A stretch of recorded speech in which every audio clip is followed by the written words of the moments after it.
Good evening, everyone. Our devotions and topic for tonight is from the book of 2 Corinthians chapter 9 verse 6 to 7.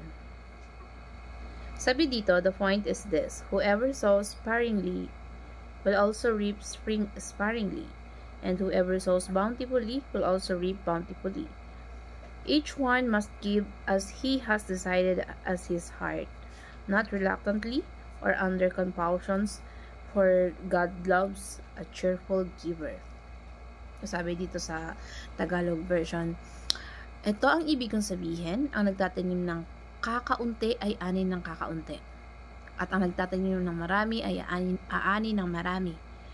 Ang bawat isa ay dapat magbigay ayon sa kanyang pasya, maluwag sa loob at hindi napipilitan lamang, sapagkat iniibig ng Diyos ang nagbibigay ng may kagalakan.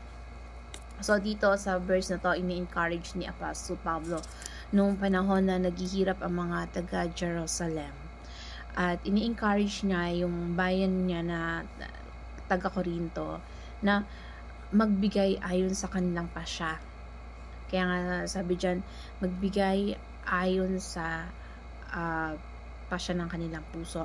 Kasi kapag ka nagbibigay tayo napipilitan tayo, hindi yan lingid sa Diyos na kahit nagbibigay ka pero kung masama naman ang loob mo, hindi yun, kumbaga, nagbigay ka pa, hindi nagagalak ang Diyos sa pagbibigay mo ng walang kagalakan. So kapag nagiging generous ka daw, nagbibigay ka ng may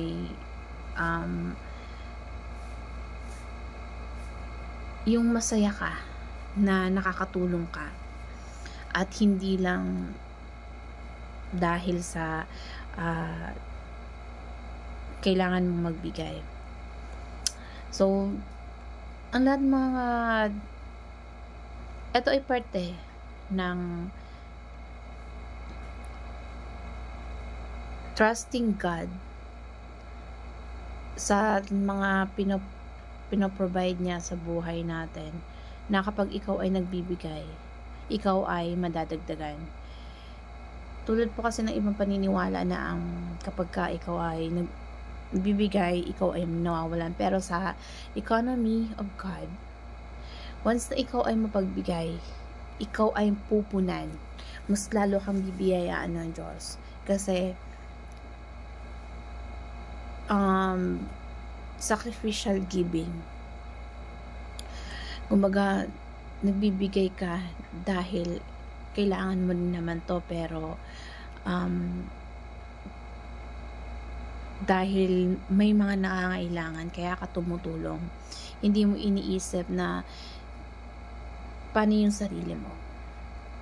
So, noong panahon po na sa Old Testament ang pinapaniwala or ang pinapaniwalaan yung about sa tithing first fruit, na kailangan mong ibigay ng may galak.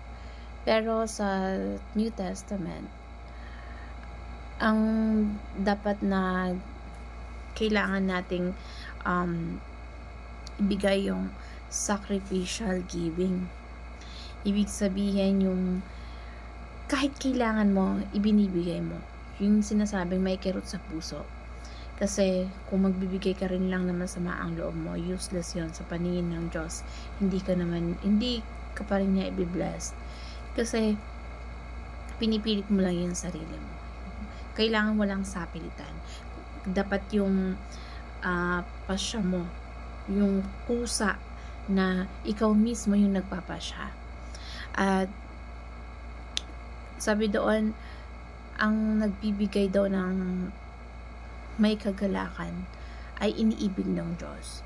So, kapag ikaw ay nagbibigay at masaya ka sa pagbibigay, pagiging generous, kasi ang pagiging madamot or kuripot, hindi yan gusto ng Diyos. Kumbaga, kailangan kapag magbibigay ka, hindi yung napipilitan ka at masama ang loob mo. Kusa mo itong binibigay ng hindi masama ang loob, nang hindi ka napipilitan at sinabi lang sa'yo na kailangan mong magbigay. So, lalo na yung pagbibigay sa church, parang pagbabalik lang natin yan kasi wala naman tayo kung wala yung mga blessings ng Lord. Hindi naman tayo magkakaroon. So, don't give to the Lord na yung walang halaga sa'yo. Kailangan yung pagbibigay sa simbahan, yung kahit kailangan mo, pero may kirot sa puso mo na yung merong cheerful giving ka nagbibigay. Kahit alam mo na kailangan mo yon, pero hindi naman sa obligasyon, or kumbaga ipinabalik mo lang naman yun sa Diyos, yung lahat ng meron ka, kasi wala naman tayong pag-aari. Lahat ng meron tayo, lahat ng mga bagay or mga na nagkakaroon tayo, galing lang sa Diyos yan. So, karapat dapat na naibigay natin sa Kanya para sa Kanyang kapurihan. Kumbaga, binabalik natin sa Kanya yung lahat ng meron tayo, kasi kapag tayo marunong magbigay, sobra-sobra pa yung ibabalik ng Diyos pa sa atin. Kasi sabi nga, kung napagkakatiwalaan tayo ng maliit, mas mapagkakatiwalaan tayo ng mas marami. So, kapag ikaw na-bless ka at marunong ka magbigay, mag-share sa kapwa mo, at marunong ka magbigay sa simbahan na pinaglilingkuran or sa church na kinabibilangan mo, ang binibigyan mo naman hindi yung tao, hindi yung mga miyembro noon, kundi yung Diyos na pinaglilingkuran natin. Dahil hindi naman sila yun yung pinagbigyan mo yung madadagdagan, kundi ikaw na nagbigay, lalo ka pang papapalain ng Diyos. Ikaw yung madadagdagan, kasi ang Diyos, kung ano yung binigay mo, mas sobra-sobra yung ibabalik sa'yo. Kung ano nga daw yung tinanim mo,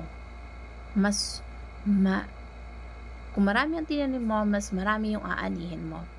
So, sa pagbibigay, kailangan kusang loob mo itong binibigay. Kusang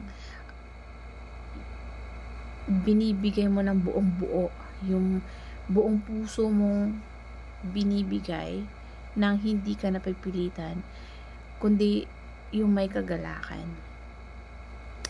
Kasi, again, sabi ng Diyos, iniibig ng Diyos ang may mapagbigay na puso. Nagagalak siya sa cheerful giver. So, yun yung kaya in-encourage na Apostle Pablo nung panahon na magbigay ka, mag-share ka sa iba, dahil nung panahon na yun yung Jerusalem kailangan ng tulong at talagang naghihirap. So, ini-encourage niya na yung mga taga-Korinto na magbigay ayon sa pasya ng kanilang puso.